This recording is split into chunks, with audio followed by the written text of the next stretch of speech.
Hey, we're back here with the Costello Coaching Podcast. I'm the co-host, probably, Andrew Rohrbach.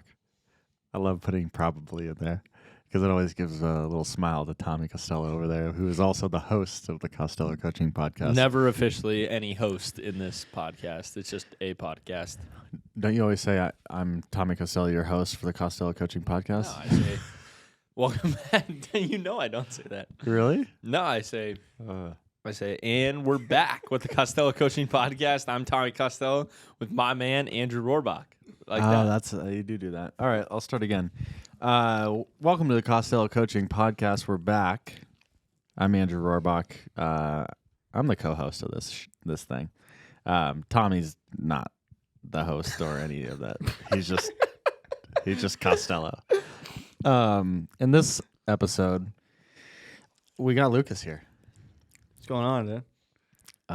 Not much. We got Lucas here and Tommy. They're on opposite. Do we have the cameras going on this? Yeah, we do. Oh, sweet.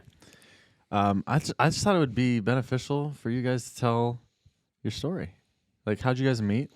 Because for the listeners, actually, let me preface this for the listeners watching. Yeah, introduce who Lucas is. Yeah, Lucas Keeler, Lucas, no K. If he was a CAS or a KAS, it would be kind of weird.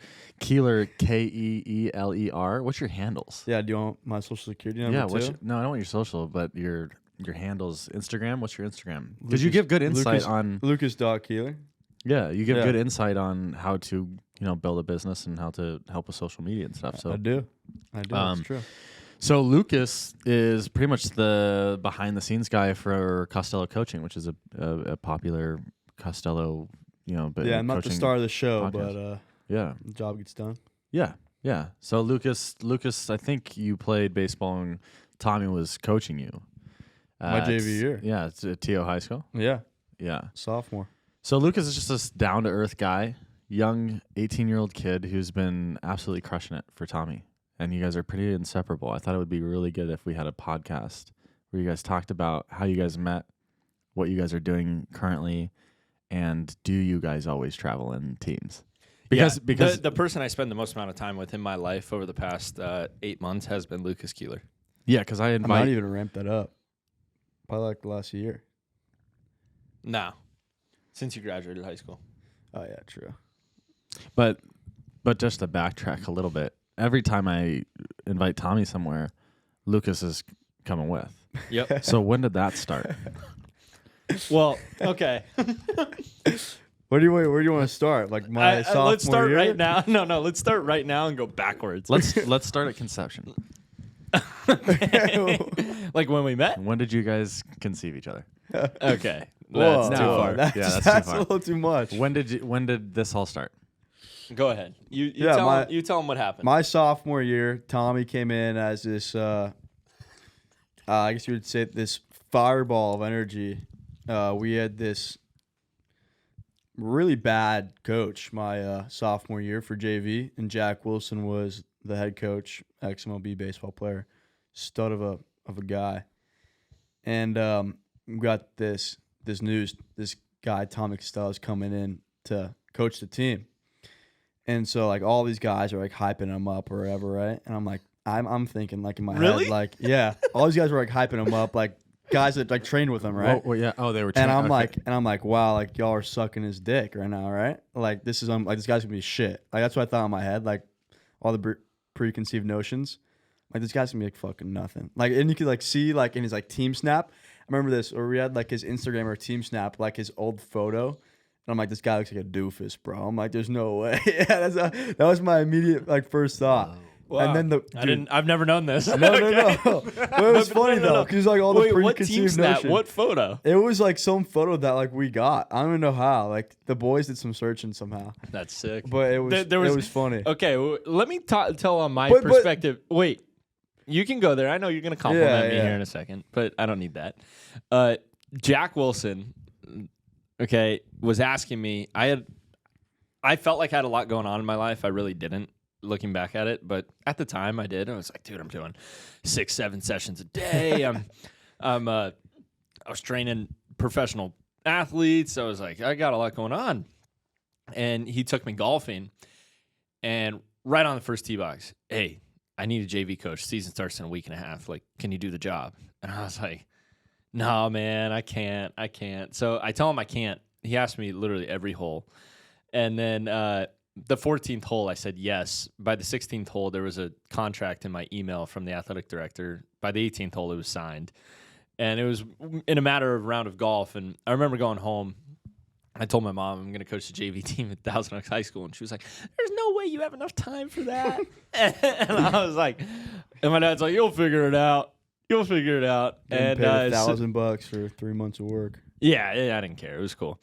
And so we, I just remember like showing up, and my perspective on you guys was like, all right, well, what kind of is there, what's the talent look like? And I feel like JV is going to be the worst age to coach because there's a bunch of guys that think they're good that are freshmen, and then a bunch of guys that are juniors that are pissed off they're not on varsity, and they're like, I was afraid that they were going to be like, kind of like derelicts. Like, Yeah, it's a weird dynamic. like really resistant to coaching. And so my dad gave me some good advice. He said, go out there and hold the dog by the collar first. Don't give him any leash.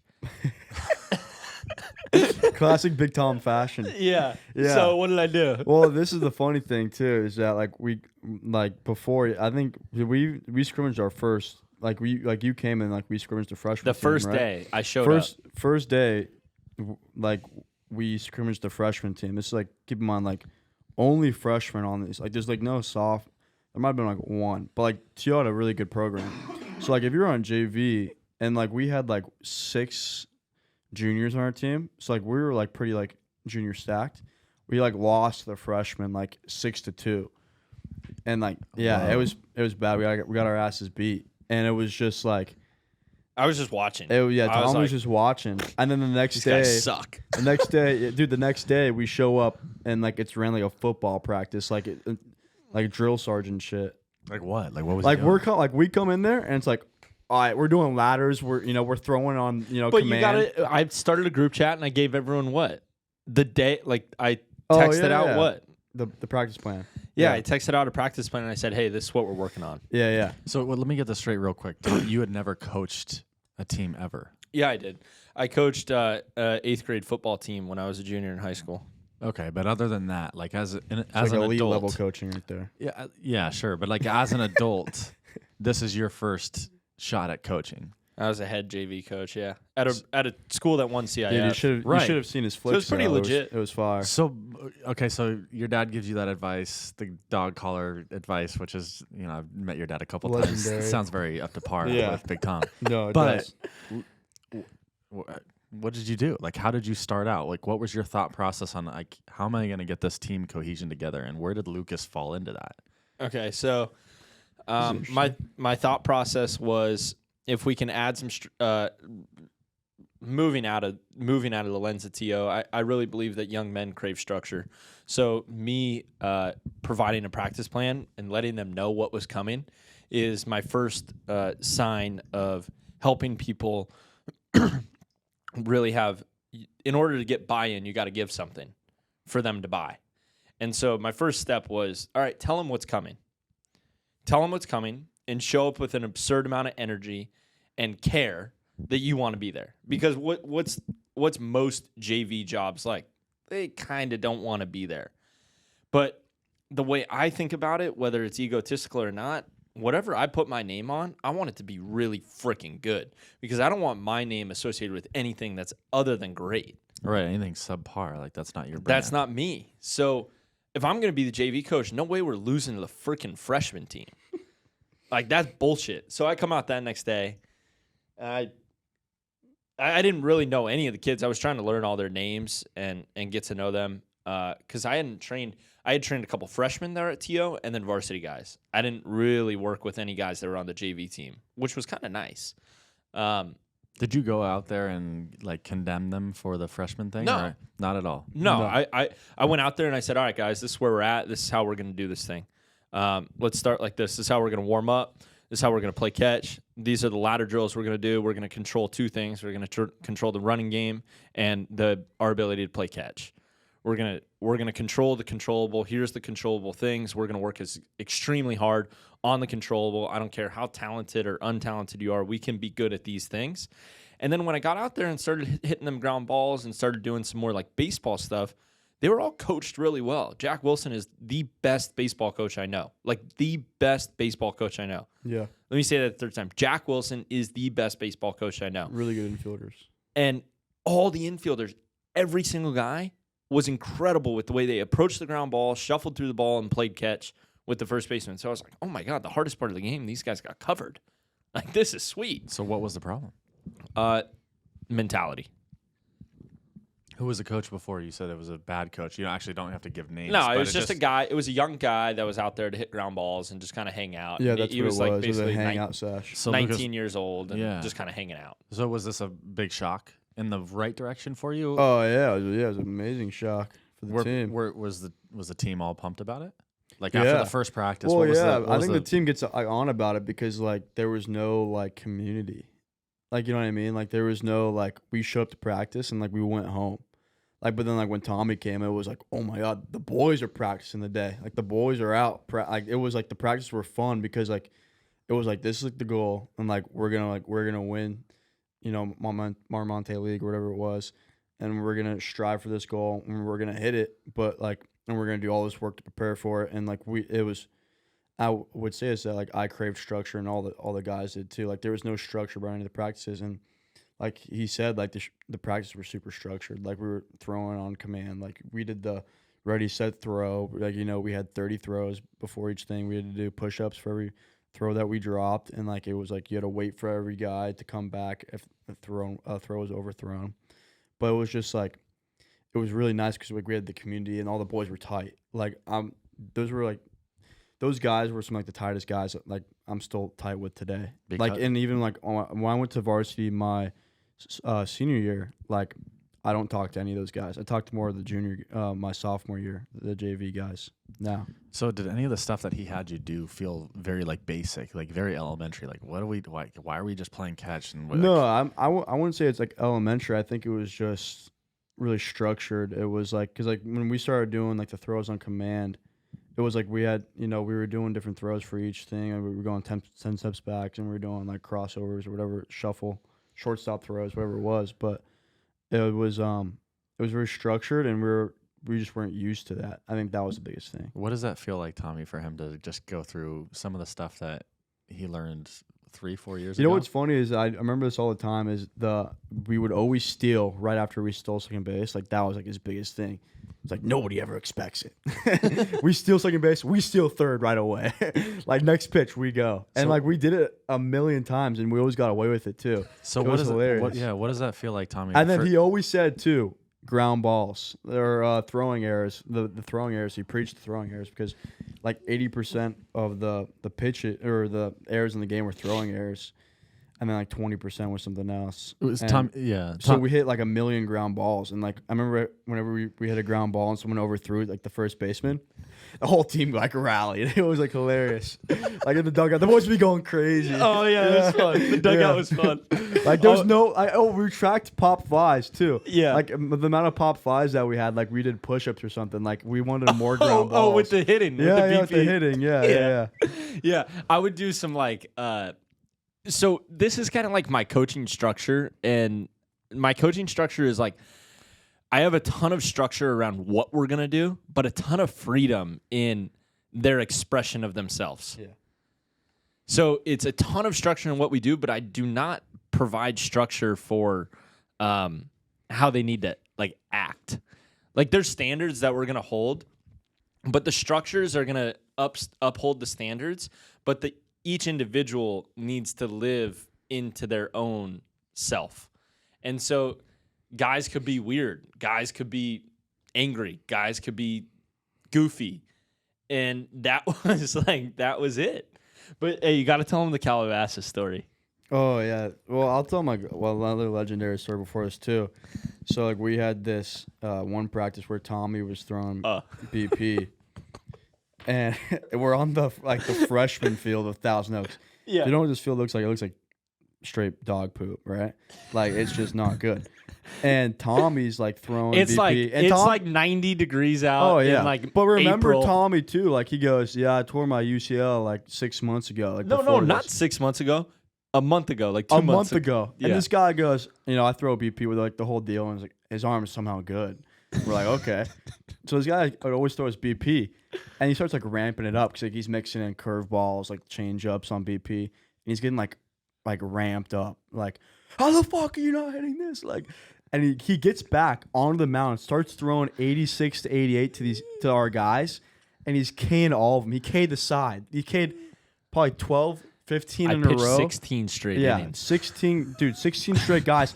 And these No, guys. no, not straight guys. 16 innings. Oh, 8 innings back and forth. I pitched both Oh, sides. yeah. No, that's right. He did do that. And the best part is that. A month after tearing my UCL. And I was Amazing. a PO too, right? So, like, I wasn't going up there to hit, but all the guys coming back were just shaking their head like, I don't know what to do. Like, they were just like, how am I supposed to hit this? Yeah. He's throwing slider, he's mixing in a changeup, and he's throwing a curveball and a fastball that moves. Okay, so let me slow you guys And then down. no, but this is the best part. He strikes everybody out, walks out, and goes, I'll see you guys tomorrow. That's great. He didn't even after team meeting, it was just like, I'll see you guys tomorrow. Yeah, like it's very- focus that up. sounds very Tommy-ish. Humbled everybody. Let me slow it down for a second though. So, how did you guys get together? So, like, other than the TO thing, also Tommy, it's probably This really is nice to legendary. hear. But it's also probably really nice to hear him talk about these fond memories because technically, other than your coaching job that you had when you were a junior Tell in him high how we school, tell him how we started going. Well, hold on, let me finish. Like it must feel pretty good for him to talk about. I think it's them. just fun. Like, Yeah. makes me want to Good go stories. coach more baseball. Yeah. Like, that's Really? why I have a 13U team. Yeah. So how did you guys get together? Or did Lucas? Did you at some point? So go, he kept wanting to train with me, and Tommy I goes, felt "No." Yeah, I said no because I felt uncomfortable. I didn't want like people who were on the team paying me for personal training, like it was incentivizing if they play or pitch or not. So I just kept saying no. And then towards the end of the season, I said sure.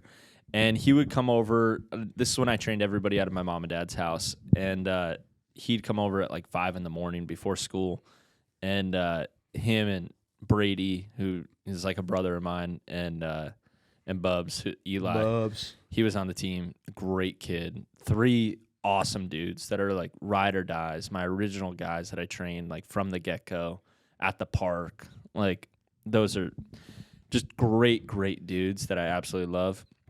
And they would just show up and train. And Lucas, extremely hard worker. And so then kind of fast forward, like the next year, I'm obviously not coaching, but they continue to train. We have this consistency of a relationship, and Lucas has always been able to do things on his own. So while his parents are super supportive of him and loving and caring and like there for him, never so much in like the sports world. Like Lucas he was so on his own. Like I knew all the parents on the JV team. Like I'm still not that close with his parents. But I think that's a blessing in a way because they've let him go out and create his own. And so anyways, he always handled all the payments for the training. I never talked to the parents. Like it was always me and Lucas handling our business. And so then he set he meets with me and he says that he really wants to try this thing and like try to go play college baseball. I'm going to go to a tryout. I found the scout ball team I could go try out for, figured out how much it cost, figured out how to try out, figured out how to get there. No one like helped him do this. And I was like, dude, this guy's a machine. And so during that summer, he goes and does that. And he's like working at like 5 a.m, picking up like sandbags and bricks at like a construction yard. Yeah. And I was like, why are you doing this? And he's like, I gotta get a job. I gotta work. I gotta pay for this stuff. And I was like, dude, you're so skilled. Like that's unskilled labor. Like you're so skilled. And he's like, what do you mean? And I was like, you're so skilled. We need to find like a skilled job for you. And so he grabbed an interest in business. He got in the entrepreneurship program. He started doing a lot of great things there. And then he was really like artsy, like with a camera, like really good with the camera. He'd post on his social media some like really cool photos of, him and his friends or some cars or like really cool stuff that he did himself. And he kept bringing a camera around. And so he gets an offer to go play D2 baseball, which was great. So he accomplished that. Isn't the right school for him, doesn't really want to pursue that, so he decides not to. And then in October of 2022, which is just nuts to think, I get an opportunity to go speak at San Diego State. And I say to Lucas, hey, you think you come down and video this for me? I think it would be pretty cool if you videoed it. He was like, yeah, sure. And so I check him out of school. I pick him up. And You checked him out of school. yeah. Yeah, he's checked me out of school multiple times. Come film. Yeah. And so I picked him up, like pulled him out of math class. And then we drove down to San Diego State. And like it was the first time we kind of like hung out like that. Like a 3-hour drive down, Yeah. full day. We went and got a meal together. What were the conversations like? I just learned more about his family.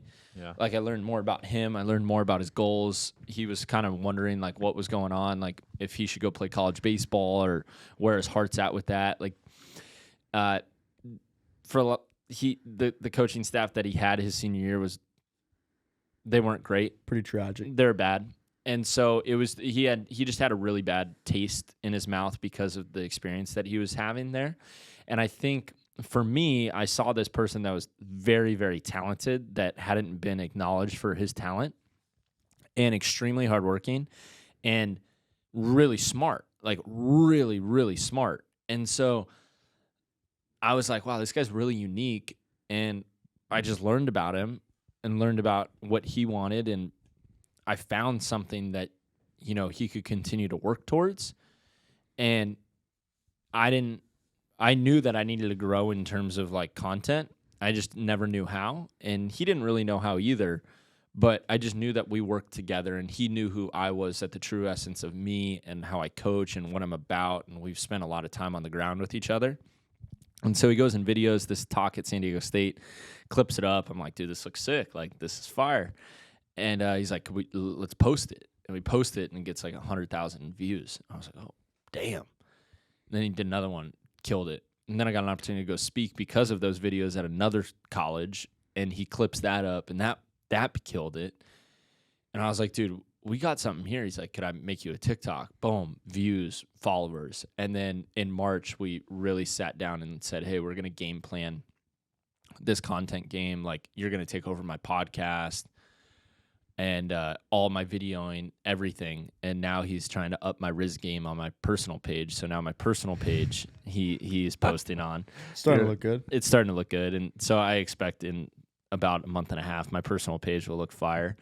And finally, it was disorganized. Lucas didn't like it. It didn't go with the brand well. No, I didn't. Yeah. And so anyways, that is like kind of the full story on what we've done together.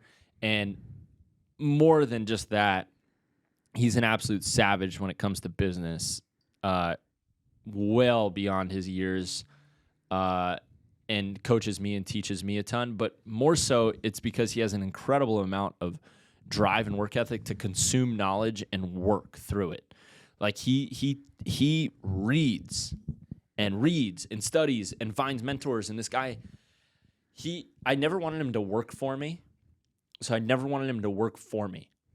I was like, you're too powerful to work for me. And I don't want you to feel like you have a ceiling by working for me. You're going to work with me. But when I'm not going to pay you until you turn 18. The day you turn 18, what did we do?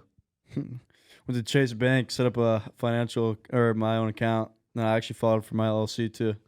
So I drove him to the bank and I said, all right, this is what we're going to do. We're going to set up a bank account and we're going to set up an LLC, and you're going to get to use me. I'm going to pay you. You're going to use my brand and everything that you build with me to help launch your business. And now I'm not going to share his numbers, but he's making more than 88% of Americans today as an 18-year-old. And he does content for me, but he does it for companies that make $50 million. He does it for big-time companies, big-time people.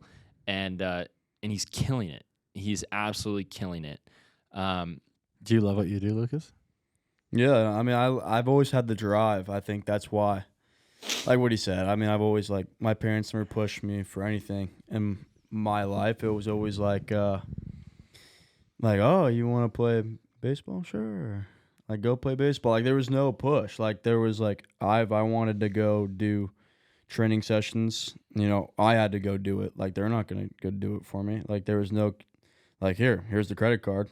Like, go do it yourself. Yeah. Like, it was like always like Always go the sit up all financial times. support, always the love, Yeah, but always like the it love. wasn't like the hand holding, like we're gonna But do like it with you. even at games, like, you know, like there's a lot of parents out there that go to like their every game of their kids. Like, you know, even though I was a pitcher, it's like they wouldn't show up to like any of my games unless like they knew I was pitching.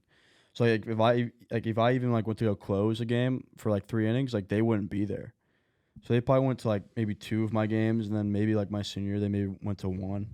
Wow. And then but they were always supportive. Like, Yeah, they know yeah. what I wanted to do. For and I was sure. always like pushing myself. And Tommy said that one time I was lifting the concrete bags that's the summer my dad got me a job at this building materials place. And I would wake up, and I was paying for a lot of the sessions myself at this point, with like the money I was making from that place. And I would show up at 6 a.m. They wanted me to come at 5 a.m., but I was like, there's no way. So 6 a.m. I would come in, and they had these 90-pound bags of mortar, cement, mix, whatever it was, and I couldn't drive a forklift. So like the guys would send me up into the trucks, and I would just start throwing bags into the back of the trucks. We were doing about 15 trucks an hour, and about like 15 to like 20 bags a truck. And I keep in mind, like, I was like 140 pounds, 150 pounds, like Yeah. lifting with Tommy in the evening and then doing this in the morning from like 6 a.m. to 3. So it was definitely a grind. And You'd there come was, over and be like, I haven't eaten. I've just been lifting cement. You know, And I I'd be wouldn't like, eat. What are you doing, You bro? you weren't eating the cement? That's no, probably- I wasn't even, yeah. That's yeah. probably the best bet. No, that is. You know what, they actually, Saturday, they'd bring in breakfast burritos. I There would you have go. like half a breakfast burrito. So but- let me ask you, like, clearly a very interesting relationship you guys have on how it started and where it's at and where it's. Oh, yeah. Where do you see it going? And I mean, I do not want to. So Yeah, I Andy don't does, want- and he does 18 units, college credits Right. a semester. Oh, yeah. The biggest It's a thing, grind. like personally, I want to just watch him like dominate and build and grow and do it. But like, I just know that. Look at him fixing the cameras, right? Like he's not only the entertainment. He's not only the entertainment, but he's like fixing it, directing it. We gotta make sure. You're like actor and director here. But There's a lot of those out there. the biggest thing like for me is that I need him. Like he's I would call him the CEO of Costello Coaching. Like he directs where we're going in terms of business growth, how we're going to acquire more clients, like what we need to do in terms of content, brand, look, image, feel. Like the really important things that are involved in scale are him. Like straight up him. Like I'll fund it and I'll work and I'll build it, but like the business growth for me is directly correlated with how good he's been. so does he deserve like a pay raise? He got a pay raise. There you go. So where do you see it going, Lucas?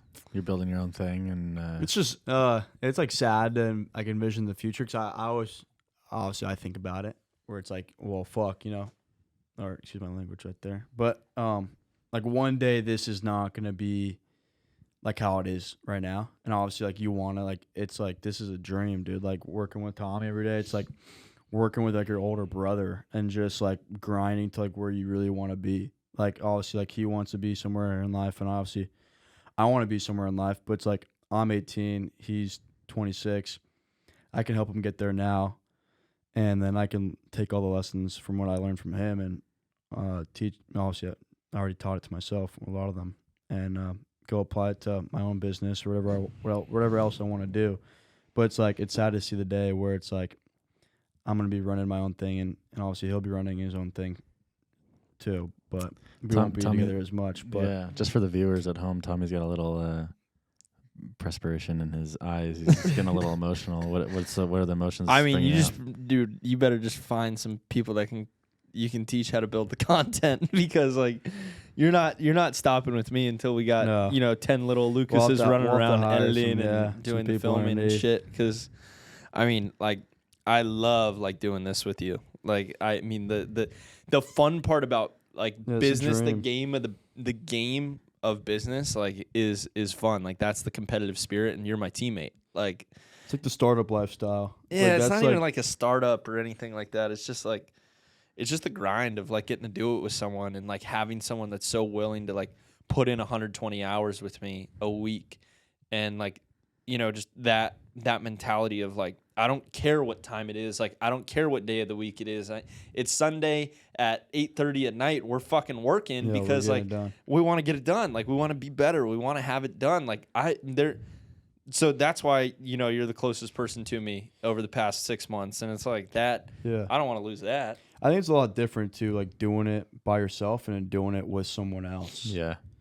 Like doing it with someone else, it's like, I think it's way easier. Yeah, well, it feels like you're part of a team, right? And the Yeah. team, if it's someone that you actually like the team environment's so much easier. Well, it's just And someone funny in a because team like these guys report to him. We have like 25-year-old men reporting to Lucas at full like respect and like of what this guy has to say. At no point does anyone ever think he's 18 Yeah. or like doubt anything he says, but it's because his preparation is so on point. There's also an aspect of this too, and Lucas, correct me if I'm wrong, but it seems as though Tommy might be some sort of like a mentor for you. And and let me finish real quick is with that mentor, like what does that mean to you, as well as what is the thought process behind that you're possibly going to be a mentor for someone, and what tools did you learn from Tommy that you might bring to somebody else? It's scary. I'm gonna be a mentor one day. You might already be a mentor. Well, for what's funny is I'll have kids come up to me, and I was at literally a high school party. Like I'm still 18 for a Halloween the other day, and like these kids were like, I had 3 kids in front of me. I was teaching them how to scale a business, and they were like fully intrigued in it. And I was like, dude, I kind of feel like a little bit of a mentor, but it's funny because he is such like a mentor to me, and a lot of people don't know this, but for the longest, I think for the full 4 years I've known you, it's like I called him Chief for the entire time. And then one day I was like, hey, like, do you know like why I call you Chief? He was like, no. And I'm like, well, there's a difference between like a leader and a chief. Like the chief is like on the work, doing the work with the people. Like he's on the ground doing it with them. It's much more different. A lot of wisdom from the chief. He's like all about the people, all about the tribe, the community, the entire thing. Well, the leader's just telling you what to do. Mm-hmm. Go fucking over there, go do it. Yeah. So like it's he's weird because he's like an older brother. He's a mentor. He's like my boss, but it's like, there's no easy way to explain like our relationship. It's just like Tommy's just Tommy, and it's just like there's no other way to explain it besides like he's literally my older brother basically, who's taught me so much. Well, like, what's the most valuable lesson you've probably learned from Tommy? Relationships. What about him?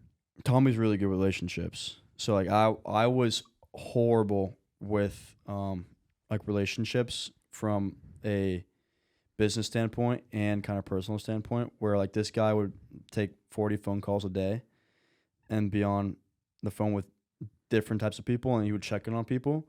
Like that was not me. I would never do that. I'm getting better at it. Maybe I'm like on a scale of 1 to 10, like a 4. Like this dude's probably an 8 on it, or a 7. I don't know. Like, what would you rate yourself on? Probably that? 11. Yeah, he's really good with it. He's always checking on people. Really good with personal relationships. Like we can go into anywhere.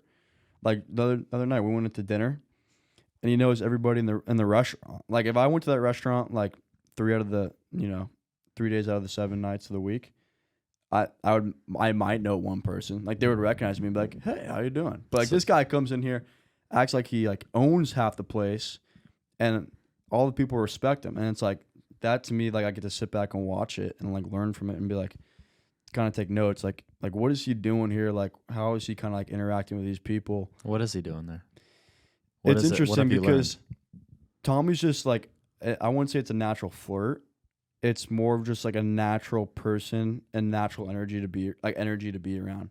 So like Tommy brings a massive amount of energy to any conversation that he comes into.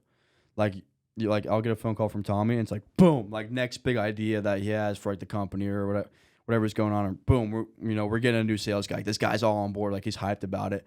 And I'm like, whoa, like where are we going with this? Like he's the guy with a million ideas, and like he's like generally looking out for everybody that he like knows. Like if it's the bartender at that restaurant that night, Like he's Yeah. generally happy for that guy doing stand up because he was doing stand up on the side. Like you Yeah. know what I mean? He's like, how's the stand up going? Like how's the whole gig? And So he's what like, have you? we're all laughing about it. Yeah. So what have you taken from that? Like, what do you do in your personal life? I just wouldn't entertain that. I wouldn't entertain like. No, I'm people- saying people like, are what have doing. you learned from him, and like, what are you implementing in your life that is implementing that type of? Yeah, the behavior? personal relationships. I would say I'm implementing that. And I'm just learning from him. Like, there's no like. I don't think there's like an actual like skill of it.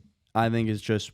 I think the biggest thing you can do to like really learn is watch someone that's good at it, and like be around them, and then you just naturally are able to do it. Yeah. So have you taken any steps to do it? Like, do you go into? Yeah, the I'm situation? way better now. Yeah, Nice. before I was horrible. Like Yeah. if like you asked me how I was doing today, I'd be like, I'm good. Yeah.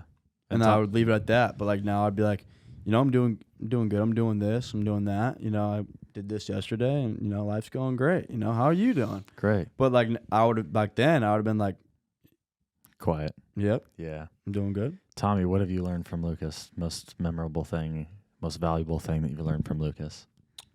Just like an unwavering commitment to the me, like someone who just completely has your back, and in the way that like whatever work needs to be done, the work will be done, and no questions asked. Like the guy doesn't complain about anything, and that is like such a clear thing of, okay, the work needs to be done. All right, let's do the work. And I could be on him about anything, or not even on him, but just like I'm thinking that something needs to get done, right? And we need to do something to get better here, and we talk about it. It's no like, hey, well, what about this? Or like, oh, I'm busy, or like, I want to do this. Like, I think this is best for me. It's just a straight up, all right, let's go. Why do you think he's bought into you? What is it about you? I really believe this. He knows that I believe in him.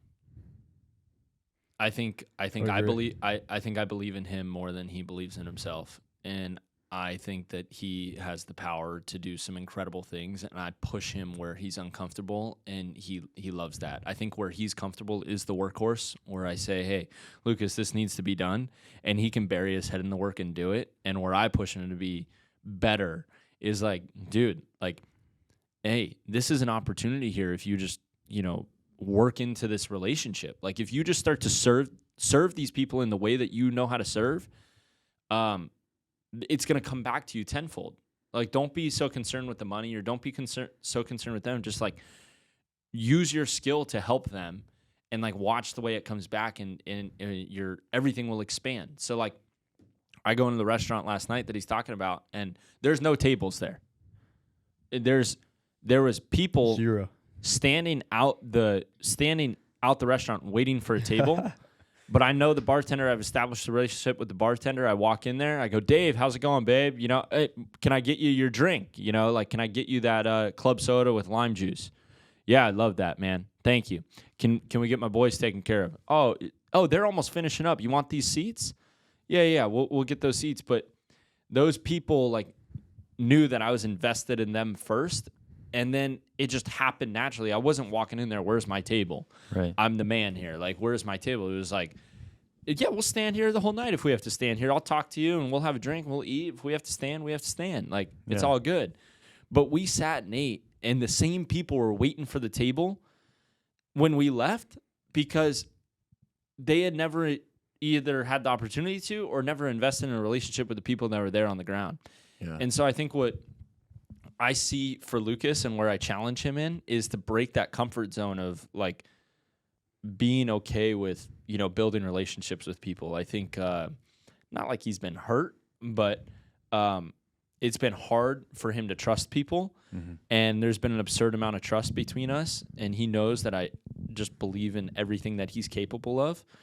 And he is I don't like using this word, but he is like my most important project. As someone that I'm coaching and developing and mentoring, like his growth is extremely important to me. Yeah. Because I know that he has absurd potential. Yeah, that's awesome. It seems like you guys have a lot of love and admiration for each other, and Yeah. that you guys really kind of like vibe with it. But last question here, and we'll wrap up. What do you guys think you can work on in your relationship? I don't think there's a lot we can work on. Well, I'm sure we can work on things. I think it's really hard to see from like an outside or like from an inside perspective. Yeah, I mean, there's a lot of like synergy. Like I think the cool thing about our relationship, more so than what we need to work on, is like he can come in fired up at me, and like kind of be like pissed off like he was yesterday, and I can sit there and like not like return it back to him and try to get into it with him on something, and he can kind of like air me out, and like there's so much trust and love that I'm just like, okay, like let it eat, dude, let it eat, and then I'll look at him and I'll just be like, who's the fucking boss, bro? And, Yeah. Well, no, and I think yesterday it was just like, why are you mad? And it was Yeah. just like, why are you fired up right now? Why'd you come after me? And I was like, I don't know. Like, I think I just got to get it out. yeah, and I was like, all right, you Too know, much alpha Jim. Yeah. So it kind of sounds like as you're mentoring him. Well, I think he's- a big thing too is the passive compliance part Yeah. too as well. yeah, and like we're really clear on those things. So like we're really clear on like, and we're cool with, you know, the things that we need to do personally too. Yeah. Like if he wants to take a chick on a date, and we're talking about that. Like how is that? It's not just work. Like Right. you know, we're real about like where are you at with this? Yeah. And we're real with like where is psychology's at? Right. And where is mental health's at? And you know, where is he at as a human first, right? Like if that's what we're all about, like let's make sure that the people that are working within this ecosystem are Yeah. about it too. Right. So creating space for each other as you're mentoring him, Yeah, as I he's think going, like he needs to, like you are allowing him an opportunity to grow into himself. And some days we understand where like, hey, we need a couple days apart Yeah. or a day apart from each other. Yeah, because it's like really hard to create space. 'Cause I feel like between us sometimes because like we're so heavily invested in each other. Yeah. Where it's I like need my key man my insurance entire for him. senior year was like, it was like the Tommy train. It was like, fuck, we're gonna go scale Costello Coaching. I'm gonna go learn all this stuff. I'm gonna go spend, 12 hours by myself, and the only person I see is, Tommy. It's like when we're filming. So that was like the biggest thing. It was like, like the only person I saw was him, and like the only person like he really saw, like kind of like I would say in his personal life was really me. And so it's like sometimes we do like have that break where it's like I see him on the screen, 8 hours a day if I'm, not as much anymore, but back then, maybe it's like 2 hours a day. I would see him on the screen, and then I see him for 2 hours a day filming or whatever we're doing in the business. And it's just like sometimes where it's like it's like the weekend, like we don't need to be like, we could deal with everything from home or whatever it is. And it's like, because sometimes it's like when you see that person so much, it's not, I wouldn't say it's like, It's not healthy. it's not healthy. I would say that for sure. It's like, because you obviously love him like a brother, but it's like when you see your brother or sister too much and you're like, get the fuck out of my Yeah. face, or Yeah. get out of here. Well, just for the listeners, as we're wrapping this whole thing up, it's good to at least get a face or a voice to the name of Lucas Keeler and why this is all possible. And I think it's really important that you guys continue to keep building the relationship that you are and working on the things that are great and having some, hey, good talks about, hey, this is what we're doing well. And then any relationship's going to be tough, but it's really important Every for the viewers. is going to come to an end, right? That's what Big Tom said. But it's important to have some. It's not a partnership. Oh, it's not a partnership. That's right. I was like, I was trying to I think own about what Big 100%. Tom said. Right. But it's just important Well, it for. kind of is a partnership. No, I know. I'm fucking with you. It's just Not important. Stop ignoring me, bro. No. Okay, you're good. You're good. Look, I'll let so you do your thing. I'll let no, it's okay because this is the last time you'll ever be behind the camera. No, you're good. You're just the mic away from the kids. yeah. I'm like talking and like trying to get a con. And Lucas, like, yeah. And then he was like, yeah, dude, Camarillo game. We were like doing it. I'm like, dude, just let me talk. I'm just trying to give you guys some, some. I just want to at least get people to know who Lucas is and how you guys came to about. I think it's really important for everyone to understand that it's not just Tommy.